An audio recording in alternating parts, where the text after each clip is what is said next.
do have a wonderful facility here that's been newly remodeled. I'm going to let Eric share a little bit about what that looks like right now and give a little testimony.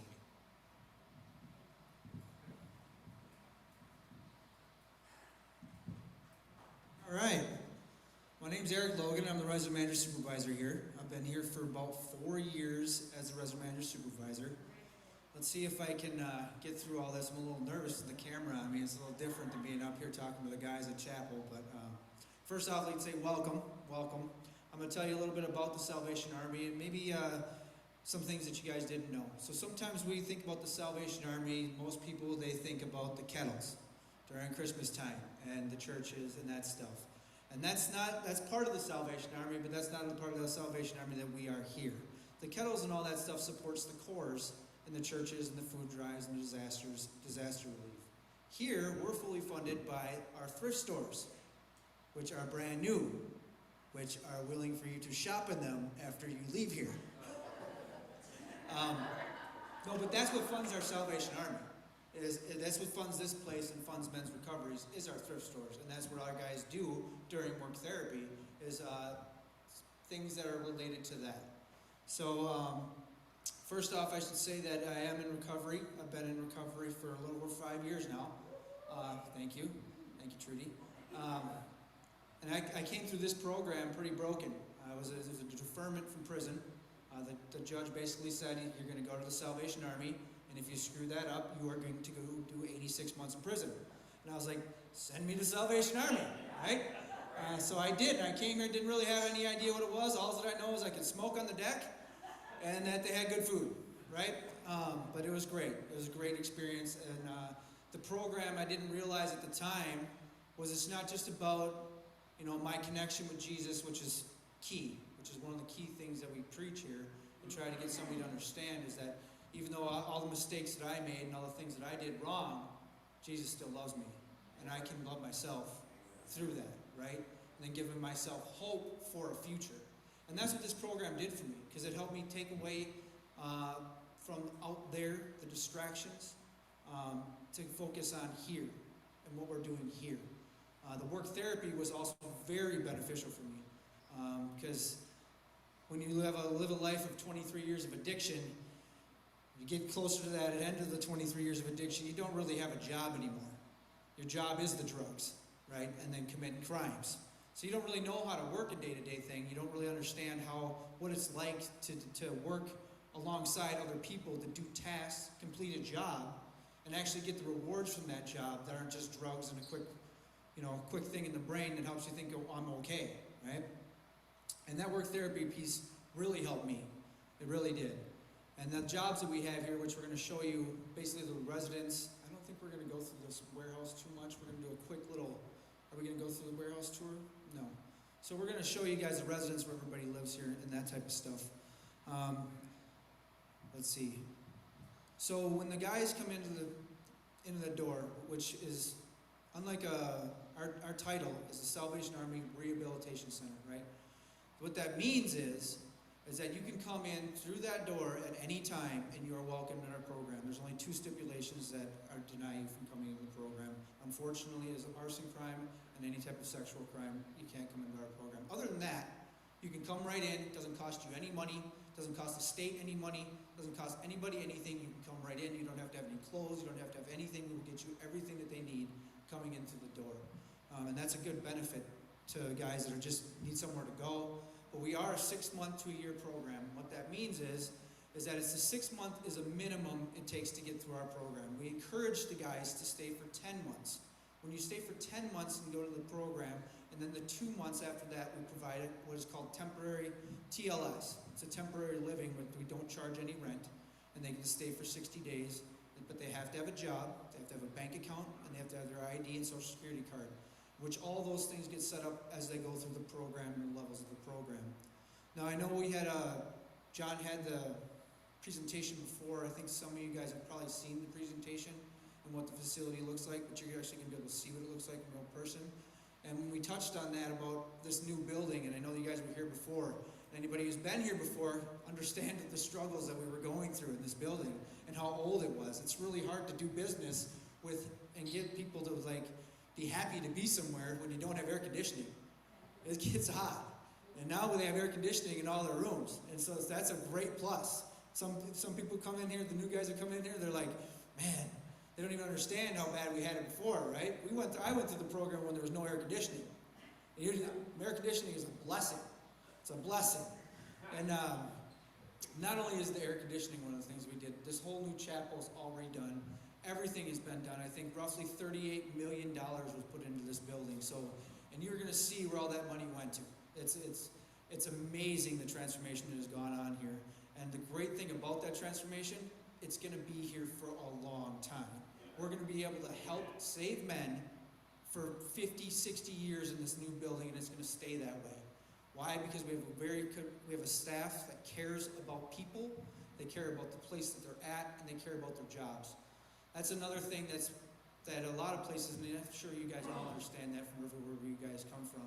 This is a passion-driven industry. We are driven about our passion to help save people and bring them to Jesus, and then bring them to recovery and have their lives be changed, right? Everyone that's doing this in this room has that passion. Thank you for that passion. I know it makes God smile. I know that for a fact. And you get to see that transformation. Anybody who's in there, and you get to see the guy coming broken. You get to see the transformation that he makes. Some of us in this room have experienced that transformation. And it's life-changing and being able to give that back. A lot of our staff here have gone through our program. So we know what it's like to go through the program. We're relatable to that. And to talk a little bit about the program, what it actually is, it's a 6-level program. They start off in the first level, the first 30 days. They don't leave the building. They don't use the phone. And it's trying to get them centered, to kind of leave all that alone. Cell phones today are a big deal. Most people want to have their cell phones all the time. That's something we don't allow them to have until they're level 5, when they're looking for job search later in the program. But the first 30 days is kind of crucial to get the guy settled, get him in here, get him understanding that he's not just going to be able to sit there and not do anything, that he has to get up, he has things he has to do, he has to make his bed, keep his room clean, those things that we inspect on a daily basis, and then he has to go to work. And sometimes that's the hard pitch. It's like, yes, you actually have to do something. But when they see the value of the work that they're doing, when they go there and they hang clothes, it's anywhere from the call center. We have a call center. We have people that hang clothes. We have guys that ride on trucks. We have guys that work in the kitchen, janitor staff. It's a lot of different types of areas. And what the great thing about all this, when I talk about the work therapy, is that they're learning real-world experiences. So they're learning how to deal with stressful situations that in the real world, if you're just to go out there and get a job and just be sober, it's like we deal with a lot of different types of situations that we can bring to the counselor, and the counselor can show them a different way of dealing with situations, and we can work through that. You know, it's not they just lost their job, we work through that type of stuff. And then also, with the work therapy model, is that they can use these experiences that they're having here to go into the future. So it's like, I've been working as a janitor or in the warehouse, and they can use that in the future. Let's see, I'm kind of jumping all over the place here. Lost my train of thought. Okay, we're on level 2, the 6th level. So level 2 is a 60-day, each level is 48 days, 42 days long. And we get these journals. When they first come in, they're given, the 2 tools that we mainly use here is the Life Recovery Bible. That has the 12 steps ingrained in the Life Recovery Bible. And the AA book. Those are the first things they get at orientation, but they also get the journals that we use here, which are a useful tool that we use here that are biblically based. They have scripture, and it's what got me here is the first thing. So working through these journals throughout their program, which is 3 journals for each level, helps them to realize some of the things, and focus and really put a pen to paper, because sometimes we don't want to do that when we're in recovery, getting that pen to paper. The journals are very helpful. So level 2 and level 3, level 3 is they have to get a sponsor. We require them to get a sponsor and work the 12 steps of AA here. We believe that everybody when you go through the 12 steps, it's a spiritual experience. getting through the 12 steps, putting all that stuff down to help you really clear the street. You know, and anybody who's worked the 12 steps of AA understands those principles and what they can do and the benefits for your life. So we've applied those to the program. So in level 3, they have to have a sponsor to go to level 4. And they've have been at least worked through the 4th and 5th step, because we all know we've worked the 12 steps. The 4th and 5th step are very crucial to clearing your side of the street and moving on and making some changes. And then level 5 is where 4 and 5. 5 is really going to exit planning. And the exit planning we've really beefed up over the last time. Not only do we have a new building, but we also have new programs. We have so many great volunteers that come in here and do so many good classes. We are so blessed by the volunteers that we have them come in here and do classes, and it's a very blessing.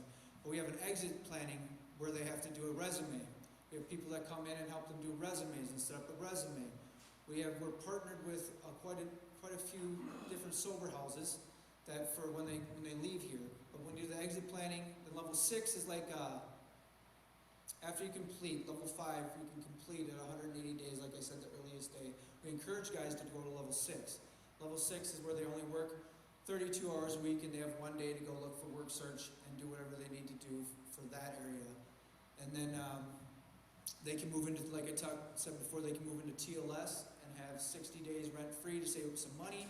And then what we project for them to do is to go into the sober house after that. So they have a good little bit of money saved up, and then they're able to go into the sober house after that.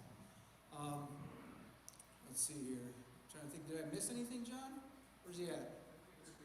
Think I'm good? All right, so that's basically the rundown of the Salvation Army here, just a basic one. I'm very passionate about this place because I'm very blessed to be here and to be standing here and talking to you guys, because they could have went a whole different route. And I'm very thankful for that. So I carry that passion on to a lot of different people in the way that we do things here. And all of our staff feel the same way. Trudy? Eric, you want to share with this group of people how we are teaching them how to have good sober fun? Oh, yes. So that's another thing that I'm really passionate about, is doing fun stuff. We do a lot of fun stuff. In the winter times, up there, we have a softball league, the Sober Softball League that we do. That's us in South Dakota. I just took 2 van loads of people to our Salvation Army camp in South Dakota. We've seen Mount Rushmore, the Needles Highway. We've seen, Busful of knuckleheads. yeah, Busful of Knuckleheads. It's a great fellowship time. It's a good time where we can go out there, just kind of let your hair down a little bit and have a great time. We do bowling trips, annual bowling trips. We go bowling all the time. We try to do as much fun things as we can do. We have a Salvation Army camp that we go to every time in August. That's up in Northwoods. We bring everybody here. I take guys to Duluth. Some of the best ministry I've been able to do is when you do that. There's a guy here. He's lived in the cycle of addiction to crack that he was addicted to for 35 years. Never seen a waterfall before. I brought him to Duluth, and he's like, Eric, I didn't even know this stuff existed. He's like, I've seen it in pictures, but this is the sound of the water. And I'm just like, yeah, Stacey, this is awesome, man. He's like, yeah. So those types of things and the ministry that we're able to do is a blessing with all the fun stuff we're able to do here. So I think we got one more testimony that we'd like to give. Scott, would you come on up?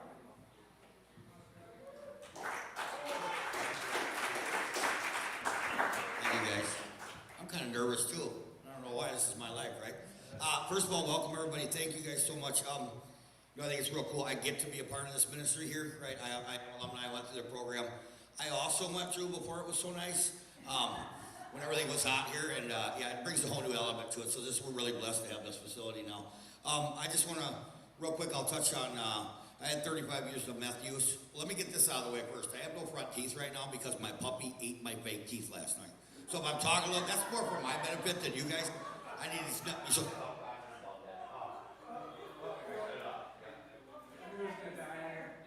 There we go. I think I hit it. Yeah, that's fine. So I wanted to get that out of the way just so like I said, I can talk better. So 35 years of meth use. I came here, lost and brokenhearted, really beat up. I also, I was looking at about 20 years in prison. I totally came here just to get out of jail and not go to prison, right? That's why I came here. So I tell guys here all the time that it doesn't matter how we got here. It's just that we're here, right? And then once we're here, just being here is not enough. I tell them that all the time. They gotta figure it out why they are here. So I came here to get out of jail. Lost a brokenhearted.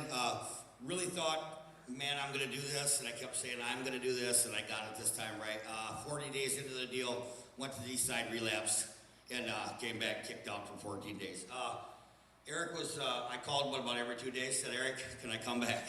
Can I come back? Nope, they said 14 days, and they held me right to that, right? So I did everything I could do to get back here after the 14 days, and I think it was Veris Group was speaking when I came back, Tom's guys, and somebody was standing on the stage and said that he asked God, he'd been in prison most of his life, right? And I've never been to prison, I'll say that right now. I did most of my on the installment plan in county jails, you know what I mean? I just wanted to, right? So never been in prison yet. But this guy stood on the stage and he said he'd been in prison his whole life. He had never asked God for a whole new life. It was always, he had conditions and terms, right? So he finally got down on his knees and he asked God, he surrendered to God and said, I want a whole new life. And then God showed him what that looked like eventually, right? So that's, I took that from him and I thought, man, that just made sense. At 50 years old, something finally made sense and it was that simple. So that's what I did. I called my fiance at the time and I said, listen, she was using 2 active addiction. I said, this is what I'm doing. I'm going to ask God for a whole new life here. And whatever I got to do to get there, whatever he tells me to do, I'm going to be obedient to that. And I'm going to do it. Really want you to go with me, but, you know, I need you sober too. So we set some boundaries and some guidelines. She agreed to it. She had to stay home with the kids and do drug court and do this stuff while I was in here getting fat and hanging out with all the fellas, right? So a little tension there. That'll be the last thing I'll talk about. I'll get to that in a second. So really, I just had to surrender to what this was. And I'd been here once before in 2015, so I knew what it was about. But I just showed up then too. I really didn't do anything once I was here, right? I just showed up. Basically, I went through the motions. So my transition when I was here this time, that initial surrender, asking God for a whole new life, and then I had a whole bunch of people like Eric and Tom and Trudy, all these guys around me the whole time I was here that taught me about obedience, right? Because everything that Scott wanted got me here. That's what got me here, right? Every decision I made was always about me, right? And always ended horribly. Always ended in jail and ultimately here. So these guys taught me about obedience, man. Shaving my face, tucking my shirt in, wearing a tie and chap, all these things that I didn't want to think. And honestly, I thought a lot of them, well, what's this got to do with recovery? But it was teaching me discipline. It was also teaching me some things that I didn't necessarily want to do. That's life is, right? We do a whole bunch of stuff that we don't want to do. We trust the process for the greater good, right? And that's what Salvation Army did for me.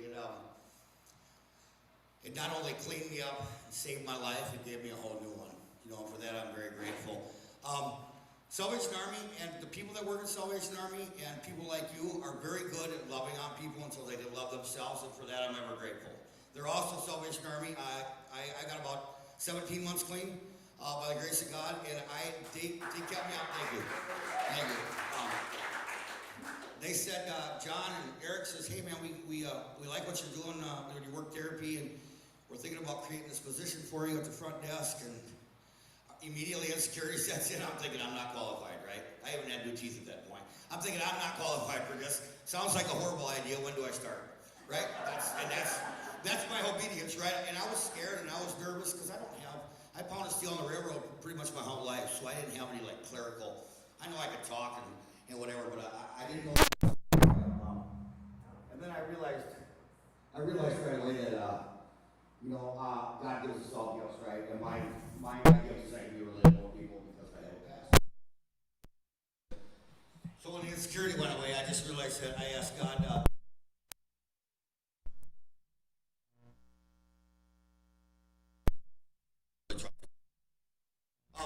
The other part of this program is about the 12 steps. I just want to click on that. The 12 steps transforms your life as you go through. I'm a big chain breaker, celebrate recovery guy. I go every week still in my recovery. It's real important to me because I not only get to go through the 12 steps, I get to get the truth with it, right? Which is the Bible for me. And I very much start and finish my day every day with God.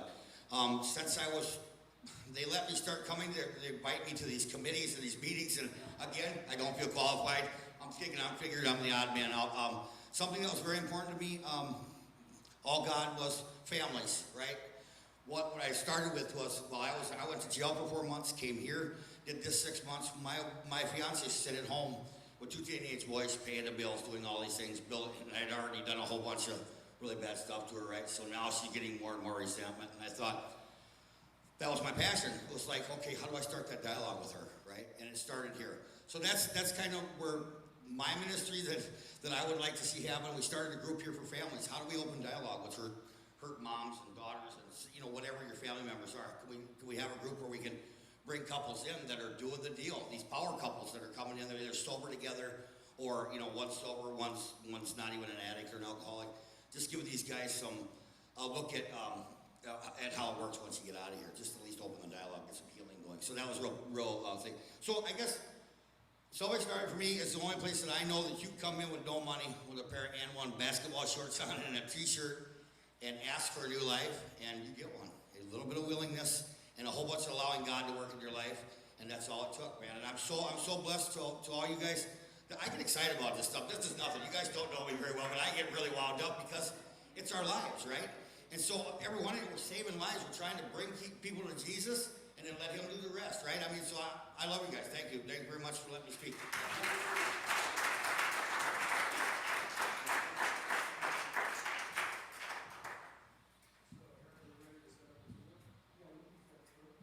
Well, I'm going to hand you over to your tour guide then. How about that? And you have some sort of a process. And yeah, let's ask, come on up here with me, Eric. Any questions from this group before we head out and check out the facility?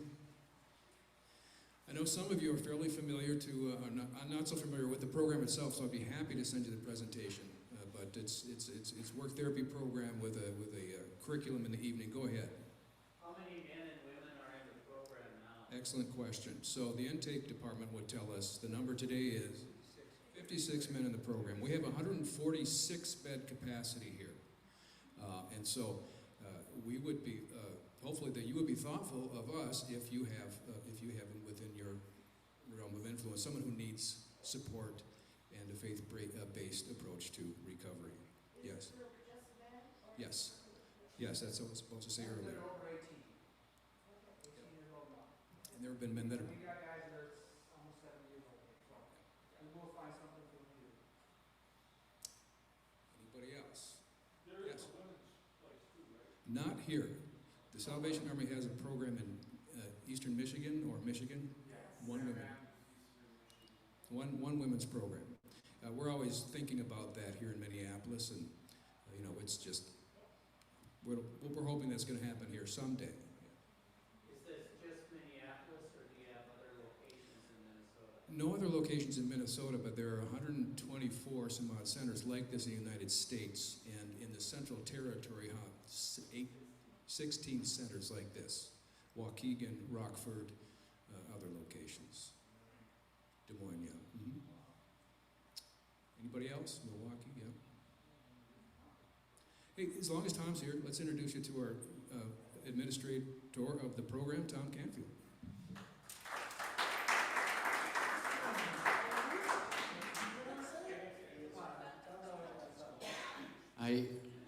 My name is Envoy Tom Canfield. I'm also alumni of this program.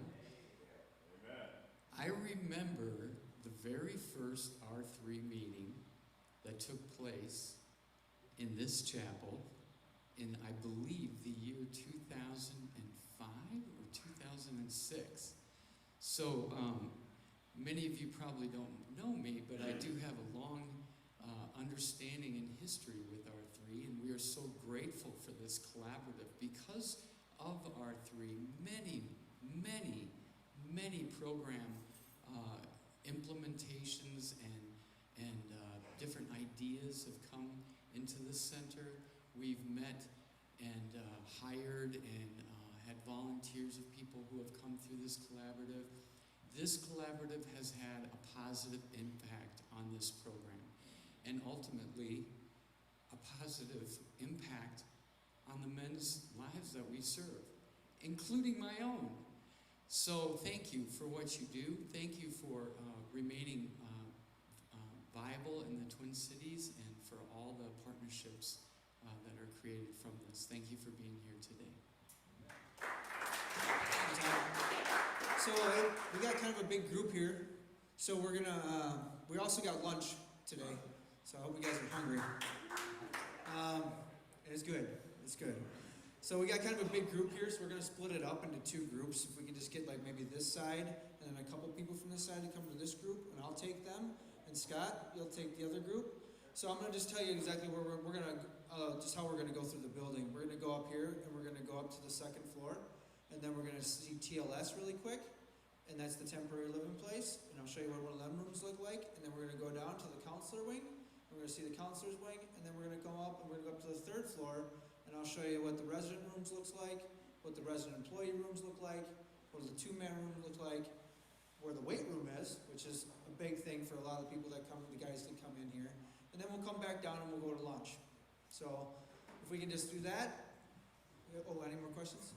One of the things, I've been here probably 4 or 5 years ago, part of R3, and so there was no remodeling in the warehouse, so it's all been in the chapel and the living facilities. Is that where the remodeling is taking place? No, there's been remodeling throughout the whole building. The warehouse is still the warehouse, but they put the whole new call center in there. We've got all new doors. Every pipe has been replaced, and I think that was one of the big things here. Was a lot of the old framework of the building that had to get redone. But you'll see that pretty much every part of this building has been touched. There's not really anything left that hasn't been touched. So, Thank you. you're welcome. I think if we're ready, we can do this tour.